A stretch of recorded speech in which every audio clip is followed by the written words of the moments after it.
Back to back news channel ప్రేక్షకులకు, వీక్షకులకు, శ్రేయోభిలాషులకు, మిత్రులకు యాజమాన్యం తరపున, రిపోర్టర్స్ తరపున భోగి సంక్రాంతి కనుమ శుభాకాంక్షలు.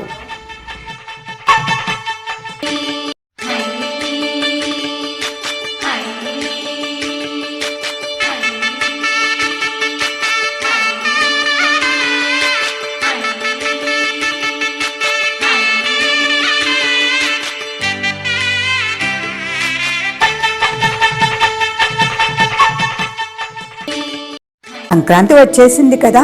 సంక్రాంతి వచ్చిందంటే సంబరాలే సంబరాలు. పిల్లలకు, పెద్దలకు, ఏ వయసు వాళ్ళకైనా కూడా ఆనందాన్ని, ఆహ్లాదాన్ని ఇచ్చే పండగ ఇది.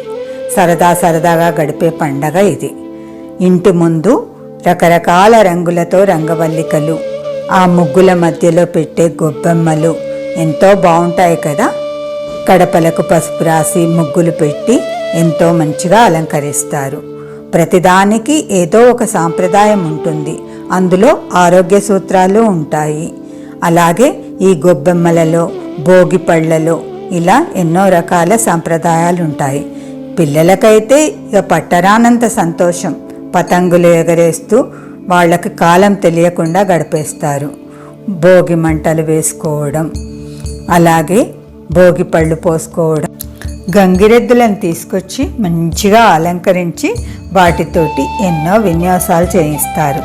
అలాగే హరిదాసుల హడావుడి, వారి పాటలు, కీర్తనలు ఎంతో బాగుంటాయి. కొన్ని ప్రాంతాల్లో కోడి పందాలు కూడా చేస్తారు.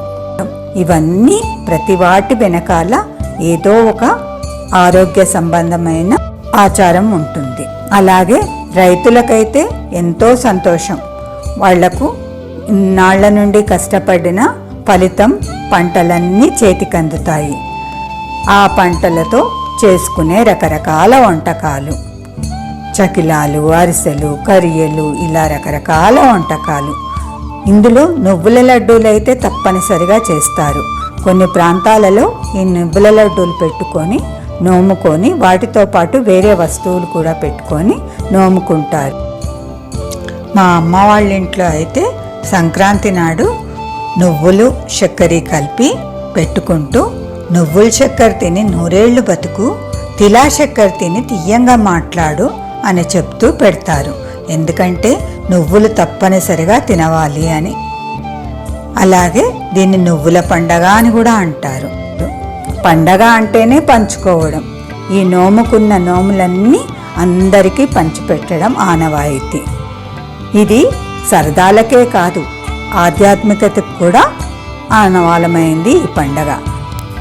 ధనుర్మాసంలో గోదాదేవి తాను ఆచరించి అందరికీ తన 30 పాటలలో రాసి అందరికీ వేదాల సారాన్ని మొత్తం తెలియజేసి కృష్ణుడిలో ఐక్యం కావడమే జీవన సారం అన్నట్లుగా ధనుర్మాస వ్రతం చేసి మనందరికీ అందించింది.